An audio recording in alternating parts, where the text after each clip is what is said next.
చేసిన జీవ కిరీటము పొందుటకు చాలా పెద్ద విషయం ఇది. జీవ కిరీటము పొందుటకు అది నీ పుట్టికనే దొరకదు. కాబట్టి శోధన సహించేవాడు ధన్యుడు. నేను ఫ్రీగా చేయలేడా? శోధన సహిస్తేనే ఆ జీవ కిరీటం ఇస్తాడా? ఆలోచించండి. శోధన సహించేవాడు ధన్యుడు. అతడు శోధనకు నిలిచిన వాడై ప్రభువు తను ప్రేమించు వారికి వాగ్దానం చేసిన జీవ కిరీటము పొందును. నిలిచిన వాడు, శోధనలో నిలిచి ఉంటున్న వాడు ధన్యుడు. అర్థమవుతుందా? వాట్ టైప్ ఆఫ్ టెంప్టేషన్స్ ప్రియమైన వాళ్ళారా, this may be not your family purpose, నీ కుటుంబ పోషణ కోసమో లేకపోతే నీ వ్యక్తిగత గుర్తింపు కోసమో కాదు. చూడండి, ఇంకొక వాక్యం చూస్తాము దీన్ని రిలేటెడ్గా. అది చూస్తే మనకు గళితీయులకు రాసిన పత్రిక 6:9 చూడండి. ఏ విధమైన శోధన సహిస్తే ఆయన జీవ కిరీటం ఇస్తానంటున్నాడు అనేది కొంచెం వివరణలోనికి మనం వెళ్తే ఇక్కడ తెలుస్తుంది. 6:9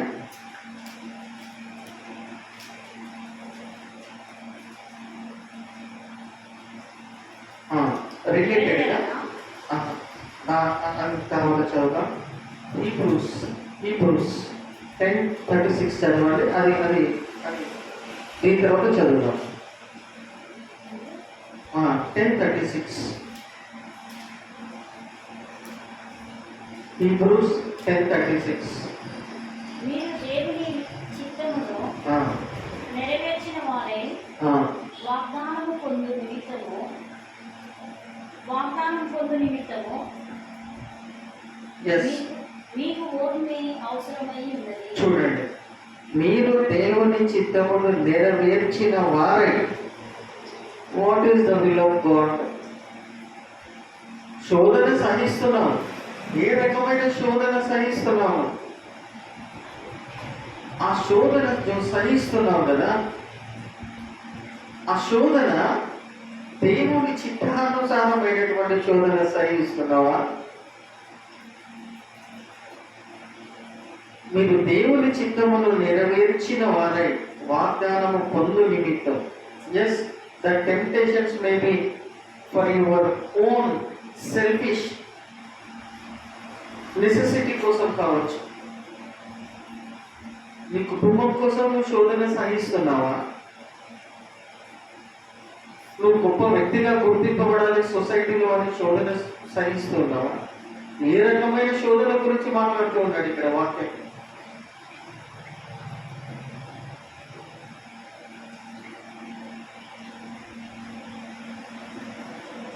వాగ్దానము పొందు నిమిత్తము మీరు ఓర్మి అవసరం. ఎస్, పేషెన్స్ ఉంది కాబట్టి, ఓపిక ఉంది కాబట్టి ఆ శోధనను పేషెన్స్గా ఓర్చుకుంటున్నా, సహిస్తున్నా. కానీ సహించువాడు ధన్యుడు అంటున్నాడు. ధన్యుడు అనే మాటకు అర్థం తెలుసుకోవాలి మనం. What is the meaning of blessed one? Blessed person.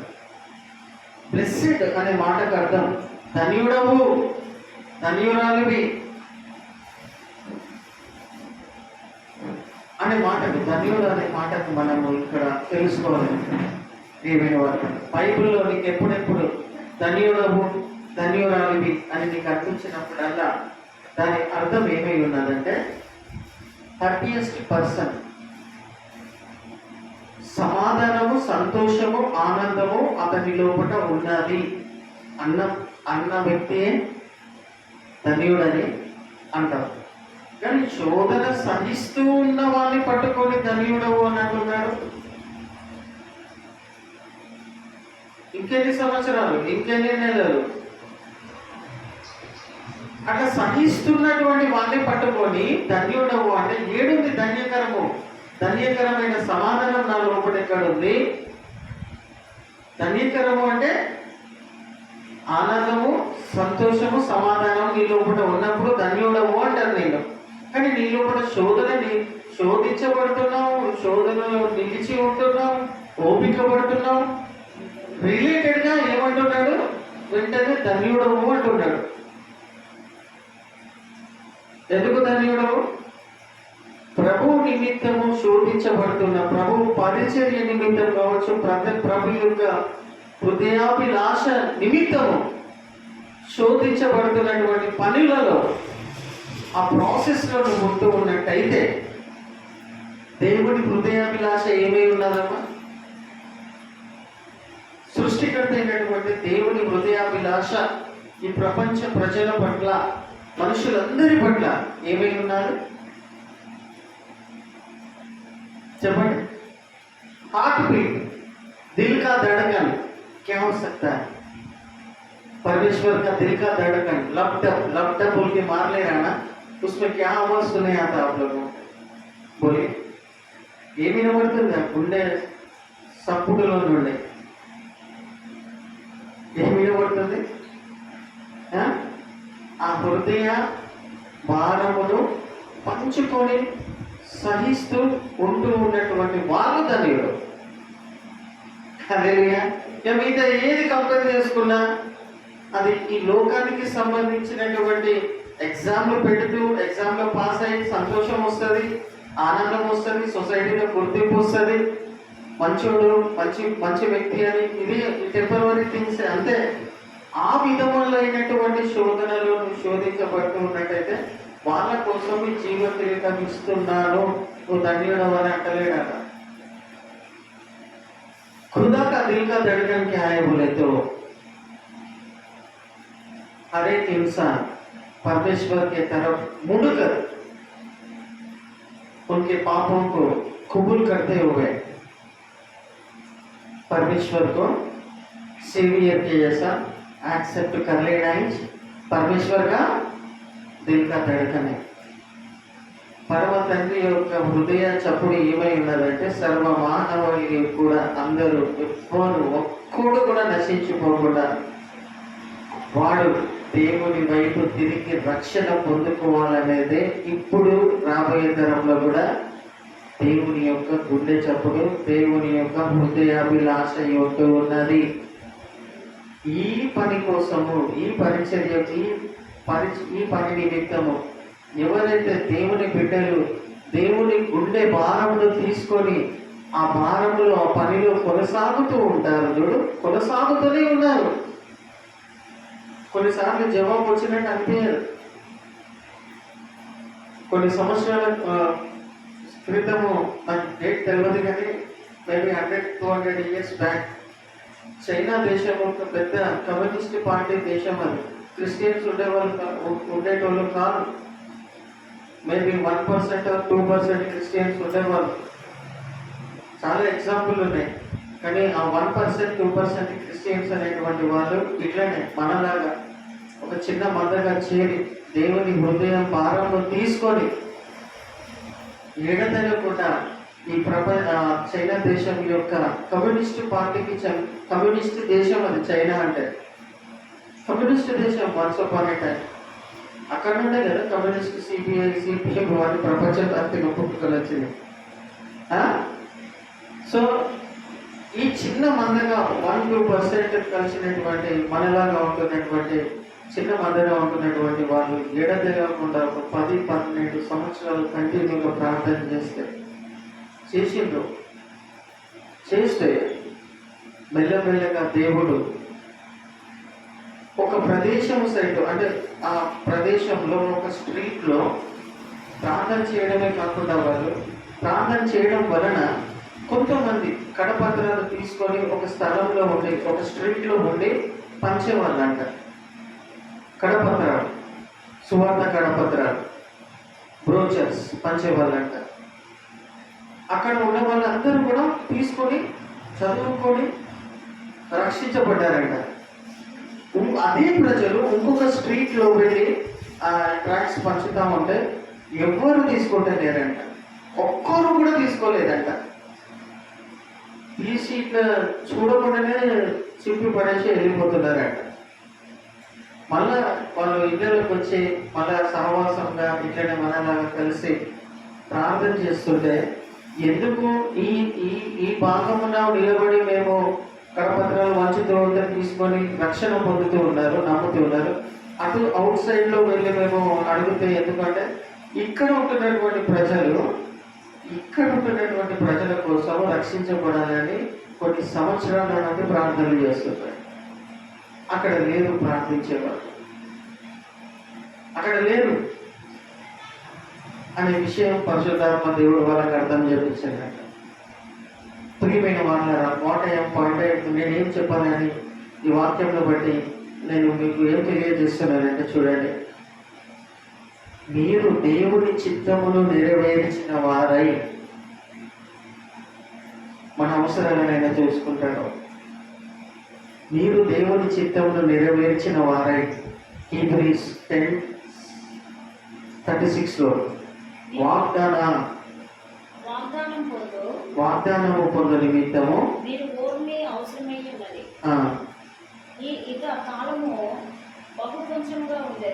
ఇక కాలము బహు కొంచెముగా ఉన్నది. నన్ను వచ్చుచున్నవాడు ఆలస్యము చేయవచ్చును. నా ఎదుట నీతిమంతుడైన వాడు విశ్వాసమూలంగా జీవించును. కానీ అతడు వెనక తీసిన ఎడల అతని యందు నా ఆత్మకు సంతోషం ఉండదు. చూశారు, చాలా నెలల నుండి, చాలా సమయం నుండి ప్రార్థనలు, విశ్వాసము, క్రియలు తగ్గట్టుగా బ్రతుకుతూ ఉన్నప్పటికీ కూడా దేనికోసమైతే నువ్వు ప్రయాసపడి ఉపవాసాలుండి కనుక్కొని నిరీక్షణ కలిగి ఉంటున్నావు, అది నీకు దొరకలేదు అనిపిస్తూ ఉన్నప్పుడు నువ్వు వెనుకకు తిరిగి వెళ్ళిపోతే దేవునికి ఏమని రాయబడింది? అతడు వెనుక తీసిన ఎడల అతని యందు నా ఆత్మకు సంతోషం ఉండదు. నీకు దొరుకుతలేదు, అసలు ఏం అడుగుతున్నావు నువ్వు? ఎన్నో ఉపమానాలు యేసుప్రభు చెప్పాడు కదా. కాబట్టి ప్రియమైన వాళ్ళారా, దేవుని యొక్క చిత్తానుసారంగా అడగడము ఇప్పుడు చదువుదామని. 6:9 time is also very short. ఇంకా టైం ఉంది అనుకోవద్దు. మనం చాలామంది, కొంతమంది మన సంఘ సభ్యులు ఇప్పటికీ కూడా సంఘానికి ఇంకా టైం ఉంది అనుకుంటున్నారు, తర్వాత వచ్చి చేసుకుందాం అనుకుంటున్నారు. వాళ్ళకి ఇచ్చినటువంటి తలాంతులను సమయం ఉండగానే వాళ్ళు కొంతమంది చేయలేకపోతున్నారు. ఏమనుకుంటున్నారంటే సమయం ఉంది, బాగా తెగలేంగే అనుకుంటున్నారు. కానీ వాక్యం ఏం చెప్తుంది? ఎప్పుడు రాయబడింది? ఏమని రాయబడింది? చదవడానికి కొంచెమే టైం ఉంది. వచ్చుచున్నవాడు ఆలస్యం చేయడంట. కానీ ఒక్క కారణం బట్టి భూమి నిలిచి ఉంది, తెలుసా? అది కూడా ఇది సందర్భం కాదు. ఎందుకు యేసుప్రభు వచ్చుచున్నవాడు ఆలస్యం చేయక వస్తాడంట. కానీ ఎందుకు వస్తలేడు?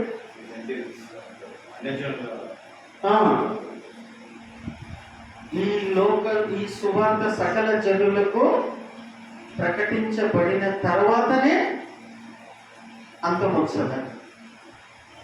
ఇది మన మైండ్లో సేవ్ చేసుకొని ఉండాలి. అది ఎక్కడ రాయబడి ఉంది చూడండి ఒకసారి, తెలుసా? ఎందుకు వచ్చుచున్నవాడు ఆలస్యం చేయకుండా వచ్చును అని చెప్తున్నాడు.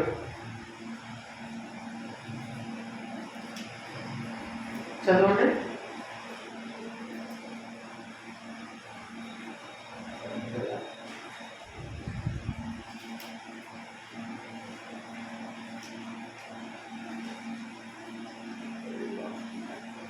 ఇక్కడ ముగించేసాం.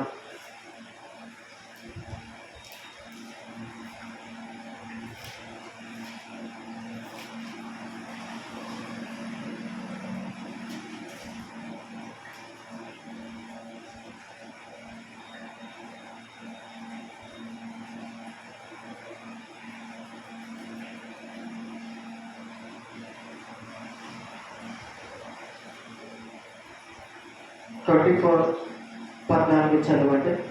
మత్తయి సువార్త Matthew 24:5, 24:14. మరియు ఈ రాజ్య సువార్త సకల జనులకు మరియు ఈ రాజ్య సువార్త, ఏ రాజ్య? దేవుని రాజ్య సువార్త సకల జనులకు సాక్షార్థమై లోకమంతా ప్రకటించబడును. అటు తర్వాత అంతము వచ్చును. హల్లెలూయా. హల్లెలూయా. ఈ ఒక్క కారణంలో బట్టి ప్రపంచం బతికి ఉన్నది. ఆమేన్.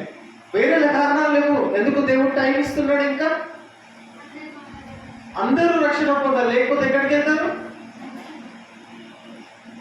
నిత్యం కాలుతున్న నరకాగ్నికి అని బైబిల్ క్లియర్ గా చెప్తుంది. అందరి దగ్గరికి సువార్త ప్రకటించబడాలా, అందరూ సువార్తను వినాలా, అర్థం చేసుకోవాలా. అటు తర్వాత ఏమొస్తుంది?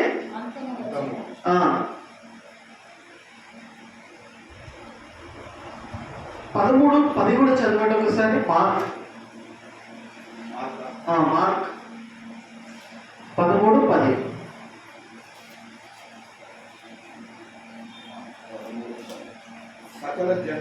సకల జనములకు సువార్త ముందుగా ప్రకటింపబడవలెను. సకల జనులకు సువార్త ముందుగా ప్రకటింపబడవలెను. వారు మిమ్మును అప్పగించుటకు కొనిపోవునప్పుడు మీరు ఏమి చెప్పుదమా అని ముందుగా చింతింపండి. అది పరిశుద్ధాత్మ గురించి ఒక్క మాట ఇందులో ఇందాక చదివింది. సర్వ జనులకు సువార్త ముందుగా సువార్త ప్రకటించబడాలి, అంతే. ఆడ మత్తయి సువార్తలో ఏమన్నాడు? సకల జనులకు సువార్త ప్రకటించబడిన తర్వాతనే అంత వస్తుందట. స్టిల్ గాడ్ ఈస్ వెయిటింగ్ అన్నమాట.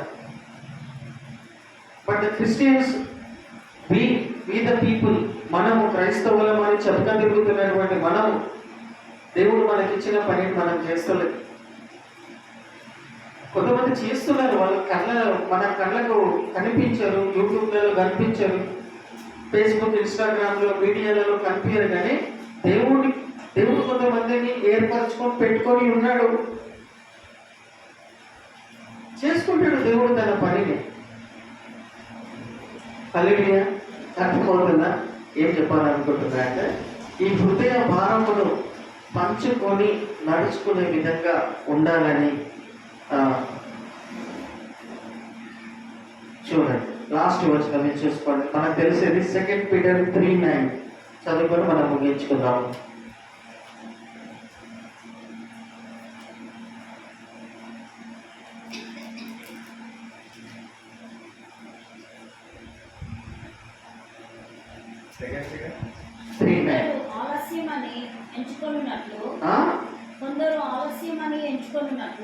కొందరు ఏమనుకుంటున్నారంట, ప్రభు రాకడ, కొంతమంది ప్రభు రాకడ గురించి కూడా ఆలోచన లేకుండా, శ్రద్ధ లేకుండా, వాళ్ళ ఇల్లు కట్టుకునే విషయాలలో, వాళ్ళ పిల్లల పెళ్లిళ్ళ విషయాలలో, ఇవన్నీ అవసరమే. కానీ ఇదే జీవితం అనుకొని ప్రభు రాకడ ఉన్నది అనే విషయం కూడా కొంతమందికి తెలియకుండా ఉన్నారు. చదవండి. కొందరు ఆలస్యమని ఎంచుకున్నట్లు ప్రభు తన వాగ్దానంను గురించి చూసారా? ఆయన వాగ్దానం చేసిన, నేను వస్తా అని చెప్పిన వాగ్దానం చేసిన దేవుడు ఆలస్యం చేయడు. ఆయన ఆలస్యం చేయబడుతున్నదంటే కొన్ని పనులు అవుతలేవు భూమి మీద. కానీ ఎవడును నశింపక, ఎవడును నశించుట ఇచ్చేయింపగా, నశింపకూడదని ఇచ్చేయింపక అందరూ మారు మనసు పొందవలెనని కోరుచు మీ ఎడల ఎట్లున్నాడు? లాంగ్ సఫరింగ్తో దీర్ఘ శాంతం అంట. మళ్ళీ మనం ఏ విషయంలో బట్టి శోధించబడుతూ ఉంటాం చూడండి. ఆయన వాగ్దానం చేసిన వాడు, నమ్మదగిన వాడు. ఆయన ఎందుకు ఆలస్యం చేస్తున్నాడంటే సువార్త సకల జనులకు ప్రకటించబడాలి. పడిన నెక్స్ట్ సెకండే లాస్ట్ మ్యాన్ ఎవరైతే ఉంటారో ఈ భూమి మీద, ఆ లాస్ట్ వ్యక్తికి సువార్త వినిపించబడ్డారు. ఎందుకంటే తీర్పు తీరుస్తాడు దేవుడు అన్నట్టు మనం చూస్తాం. అది అడుగుతాడు, నువ్వు ఎందుకు నమ్మలేదు, రక్షణ నువ్వు ఎందుకు నమ్మలేదు అన్నప్పుడు నాకు తెలియదు అని చెప్పడానికి వీలు ఉండొద్దు. హల్లెలూయా. నాకు తెలియదు అన్నప్పుడు ఎవరు కూడా అనలేరు. ఈ భూమి మీద ఉంటున్న ఈ ప్రజలందరూ కూడా నాకు తెలియదు, యేసు ప్రభువు గురించి తెలియదు అని చెప్పడానికి వీలు లేకుండా ఉండడానికి ఈ సువార్త సకల జనులకు ప్రకటించబడాలనే నిమిత్తం కోసము ఛాన్స్ ఇవ్వబడుతున్నది. ఇందుకోసమే దీర్ఘశాంతంతో యేసు ప్రభు ఎదురు చూస్తూ ఉన్నాడు. క్రైస్తవులకు దేవుడు వారికి ఇచ్చిన వరములను, వారికి ఇచ్చిన పనులను విషయాలలో వాళ్ళు ఉండకుండా నిర్లక్ష్యం చేస్తున్నారు. కాబట్టి సువార్త అనేది ప్రకటించబడతలేదు. ఇందాక నేను చెప్పిన ఉదాహరణ, ఈ సైడ్ లో ఉండి ఆ యొక్క బ్రౌచర్స్ పంచుతూ ఉంటే, సువార్త పత్రికలు పంచుతూ ఉంటే అందరూ తీసుకొని నమ్ముతున్నారంట. ఆ సైడ్ లో ఉన్న వాళ్ళు పంచుతుంటే చూస్తలేరంట, వీళ్ళు వెళ్ళి పంచేదంట. ఏంటి సీక్రెట్ ఏంటి? ఇక్కడ ప్రార్థన జరుగుతూ ఉంది.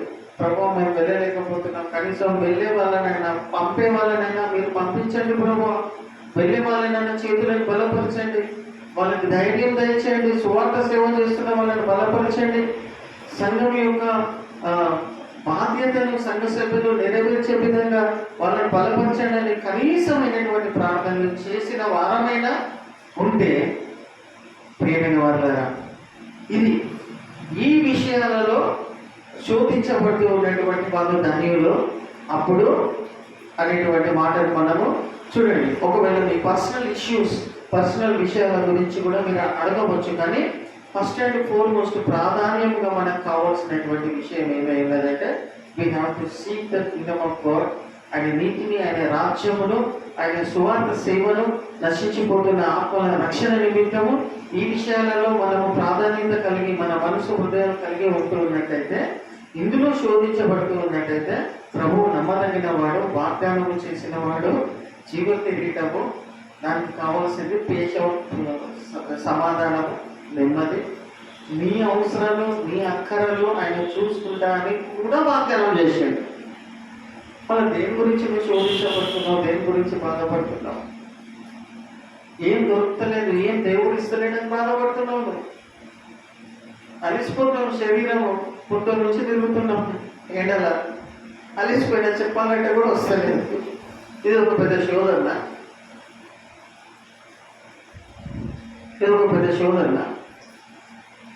శోధన అంటే ఏంటి? ఆయన సువార్త సేవలో, ఆత్మల రక్షణ విషయంలో నువ్వు తపన పడుతున్నావు, ప్రయాసపడుతున్నావు, పాత్రలు పడుతున్నావు, అది శోధన అంటే.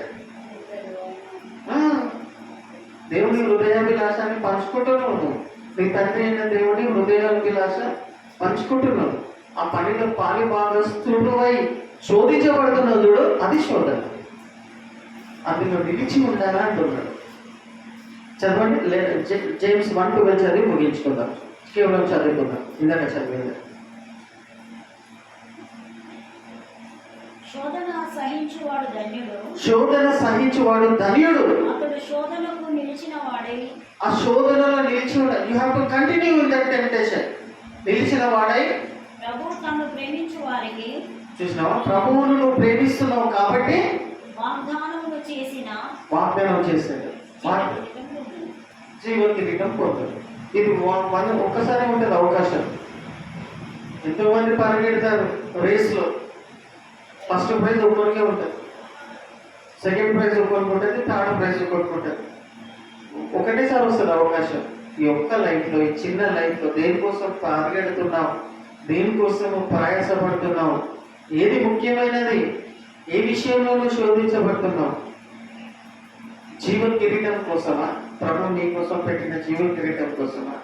నీ ఫ్యామిలీ బాగుండాలి, నువ్వు బాగుండాలి, ఈ శోధనల నుండి దేవుడు నన్ను విడిపించాలి, అప్పులు కట్టేసాలి, ఈఎంఐలు కట్టాలి, ఈ శోధనల నుంచి నువ్వు భయపడడానికి నీకు జీవ కిరీటం ఇస్తాడా?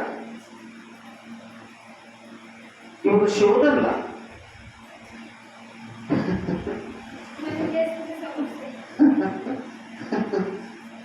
విన్నాను, ఇంకోటి కూడా ఉన్నది. అపవాది దేవుని కుటుంబ క్రిస్టియన్ ఫ్యామిలీస్ మీద ఎడలేని దాడి చేస్తూ ఉంటాడు. అది కూడా పెద్ద శోధన. ఎట్లా చేస్తాడంటే వాళ్ళ దేవుని వైపు ముఖం చూడకుండా, ఇలా విశ్వాసం ఉంచకుండా దాడి చేస్తాడు. క్రిస్టియన్ ఫ్యామిలీస్నే అటాక్ చేస్తాడు.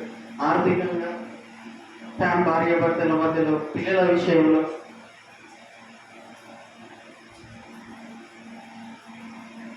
నానా విధాలు ఎట్లా దాడి చేస్తాడంటే అందరు బాగుంటారు. మళ్ళీ నీ చుట్టుపక్కల ఉండే అందరు బాగుంటారు, కానీ నీ కుటుంబమే అది కూడా శోధన. కానీ అది పెద్ద శోధన కాదు. దేవుని పని నువ్వు చేయడానికి పూడుకో, దేవుని పని చేయడానికి నువ్వు నడుము కట్టుకో, దేవుని పని చేయడానికి నువ్వు మొదటి ప్రాధాన్యత అవన్నీ దేవుడు నీకు అర్థమయ్యేటట్టుగానే. నేను ఈరోజు ఇది చెప్పాలో నాకు తెలియదు, అక్కడ పికప్ చేసుకున్నావు కాబట్టి బైక్ మీద క్యాన్సిల్ చేయని చెప్పిన. నీ బండి నెంబర్ వేరే ఉంది, నేను క్యాన్సిల్ చేయాలి. సరే ఓటీపీ చెప్పంటే చెప్పింది. చాలా ప్రయాణము, 15-20 minutes. మాస్క్ పెట్టుకొని ఉంది, జీన్స్ ప్యాంట్, టీషర్ట్. నాకు ఈ పాట పాడుకుంటే పోతున్నా, నాకు కూడా తెలియదు నీ పాట పాడుకున్నా. ఏది स्तुति आराधना ऊपर जाती है, आशीष लेकर नीचे आती है, हालेलुया అనుకుంటే పాడుకుంటూ పోతున్నా, నాకు కూడా తెలియదు. కొద్ది దూరం పోయిన తర్వాత మీరు క్రిస్టియన్ అని అంటుంది. ఆమె yes I'm Christian, I'm proud to be Christian అంటే ఓకే. మళ్ళీ అదే చెప్తున్నారు ఏంటంటే, సరే ఏం చెప్తుంది అంటే మేము క్రిస్టియన్స్, మేము అది ఇది అని చెప్పి మళ్ళీ మీరు ఇది ఎందుకు చేస్తున్నారు, ఇది చదువుకొని అది ఇది అని టు సర్వైవ్ మై ఫ్యామిలీ అని నేను చెప్పాను. సో వాట్ షీఈస్ టెల్లింగ్ అంటే, మీరు ఇట్లా చేయొద్దు, మీ దేవుని సేవనే చేయండి. నేను మీకు మంత్లీ నేను వచ్చి మీ చర్చ చూస్తా, మీరు దేవుని సేవ చేయండి, నేను మంత్లీ ఇంకా నేను మీకు సపోర్ట్ చేస్తాను. నేను అడగడే లేదా మేము ఎందుకు ఈ విషయం ఆమె వస్తుందో రాదో, కానీ దాని మీద మనం పెద్ద ఆశలు పెట్టుకోము. ఎంతోమంది వాగ్దానాలు చేసేందుకు, ఎంతోమంది అపవాది వాళ్ళని పట్టుకొని ఎత్తుకొని వెళ్ళిపోయాడు. We will not believe on anybody. ఎందుకు ఈ విషయం చెప్తున్నా అంటే, దేవుని పనిలో, దేవుని పరిచర్యలో, దేవుని సంఘం నిమిత్తం ప్రయాసపడుతూ వెళ్తూ ఉన్నటువంటి వాళ్ళందరూ కూడా దేవుడు వాళ్ళ అవసరాలను ఏదో రీతిగా తీరుస్తాడు. అట్లానే మన పనులు, మన బాధ్యతలు చేయకుండా, భార్య భర్త చేయాల్సిన పని బాధ్యత భార్య చేయాలి, భర్త చేయాల్సిన బాధ్యత భర్త చేయాలి, పిల్లలు చేయాల్సిన పని పిల్లలు కూడా చేయాలి. ఇవి బ్యాలెన్స్ చేసుకుంటూనే, ఇది సమాధానంగా ఉంటూనే దేవుని పరిచర్యకు ప్రాధాన్యత ఇవ్వాలి. హల్లెలూయా. కాబట్టి what type of temptations you are enduring right now, అవి ఇప్పుడు మీరు ఏ శోధన గురించి నువ్వు తట్టుకోలేకపోతున్నావు, అందులో నిలిచి ఉండడానికి కూడా దేవుడు శక్తినిస్తాడు. ఆయన పని కోసం కూడుకున్నావు కదా, శక్తినిస్తాడు, ఆయన ఇస్తాడు. అనుభవంతో చెప్తాను. కాబట్టి శోధన సహించేవాడు ధన్యుడు. హల్లెలూయా. కాబట్టి శోధన సహించేవాడు ధన్యుడు. కాబట్టి ప్రియమైన వాడారా, ఆ శాంతి, ఆ సమాధానం, ఆ ఆనందం నీకు లేకున్నా కానీ కూడా 5:3-5 మనకు అందరికీ తెలిసింది. రోమన్స్ 5:3-5.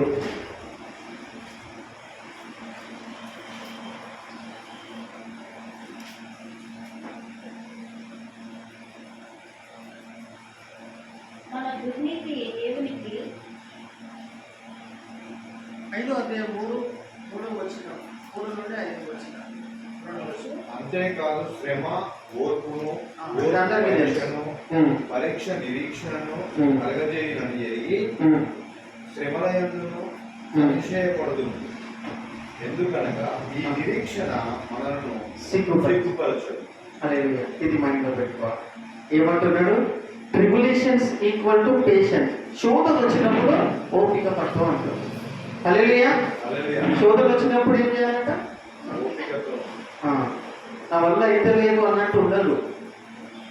బర్దాష్ బారో జానా వయసు నైవత బోల్కే నైరేత పైసా హోరా బోలే అట్లా అవుతుందంటే అది ఏదో నీ సెల్ఫ్ కోసము ఓపిక పడుతున్నావు అని అనుకో. దేవుడి పని కోసము tribulation is equal to patience. శోధనలో ఓపికనిస్తాడు దేవుడు సహించడానికి. రెండవది పేషెన్స్. ఆ ఓపిక పడుతూ ఉన్నప్పుడు నీ క్యారెక్టర్ ఏంటిదో బయట పడుతుందంట. మూడవది క్యారెక్టర్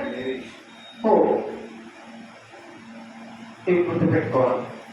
శోధించబడుతున్నప్పుడు ఓపికగా ఉండాలి. ఓపికగా ఉన్నప్పుడు నువ్వేదో బయట పడతావంట. నీ గుణం ఏదో బయట పడుతుందంట. అప్పుడు కొంతమంది ఓపిక ఉండకుండా వాళ్ళు ఏదో బయట చూపించేసుకుంటారు అప్పటిదప్పుడే. ఏమేసాను ఎవరా ఆ సంవత్సరం నాకు ఏమనుకుంటున్నావేమో నీకంటే ఎక్కువ చేసి వచ్చిన దాన్ని ఏమో ఓపిక పడతా ఉంటే అంటేనేమో తాను ఏమి పడ్డది బయటపడ్డది. సైలెంట్ ఉంటే నీ క్యారెక్టర్ ఎందుకు బయటపడుతుందంట. క్యారెక్టర్ ఏం చేస్తుంది? నిరీక్షణ చూపిస్తుందంట. దేనికోసం అయితే ఓపిక పడుతున్నావో అది పొందుకునే దారిలో ఉన్నావని అర్థం చేస్తుంది. కాబట్టి దాన్ని ఇవ్వదు. హల్లెలూయా. కాబట్టి ప్రియమైన వాళ్ళ టెంప్టేషన్స్ వచ్చినప్పుడు కొంచెం కూర్చొని పడుకో, రెస్ట్ తీసుకో.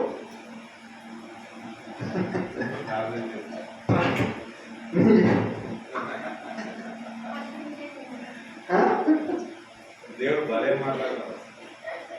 ఏదైతే మాట్లాడతామో రిఫ్లెక్షన్ మాట్లాడిన వాళ్ళకి, చెప్పిన వాళ్ళకి, విన్న వాళ్ళకి.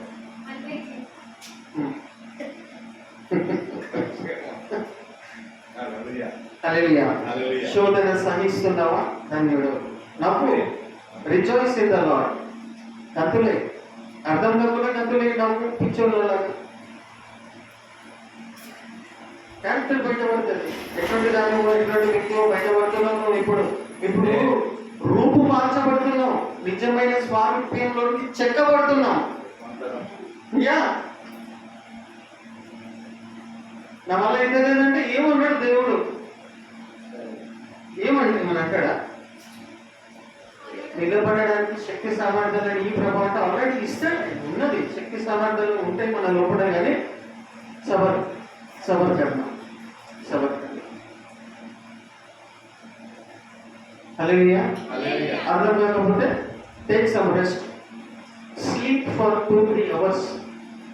2-3 గంటలు పడుకో. లేచి చూడు. హల్లెలూయా.